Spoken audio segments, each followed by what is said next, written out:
বিসমিল্লাহির রহমানির রহিম। আয়না, যার সামনে দাঁড়ালে দেখা যায় নিজেকে, কিন্তু যদি সেই আয়নাটা হয় বিকৃত, যদি সেখানে দেখা যায় কেবল ছায়া, অথচ চেনা যায় না নিজের আসল চেহারা।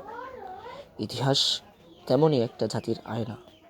এই আয়নায় তাকিয়ে সে চিনে নিজের শিকড়, নিজের পরিচয়, নিজের সম্ভাবনা। আর যখন একটা জাতিকে দুর্বল করতে হয়, তাকে তার ইতিহাস থেকেই কেটে ফেলতে হয়। শত্রুরা ঠিক সেটাই করেছে আমাদের সঙ্গে। বলে যেতে বাধ্য করেছে আমাদের শিকড়, গৌরব, ঐক্য ও নেতৃত্বের ইতিহাস। আজ মুসলিম উম্মাহ বিভক্ত, তারা স্মৃতি বলে বসেছে, দিক হারিয়েছে। পশ্চিমা বর্ণনাগুলোই হয়ে উঠেছে তাদের ইতিহাস। তারা নিজেদের চেনার পরিবর্তে ওদের চোখ দিয়েই নিজেকে বিচার করছে। কেমন হয় যদি ভাঙ্গা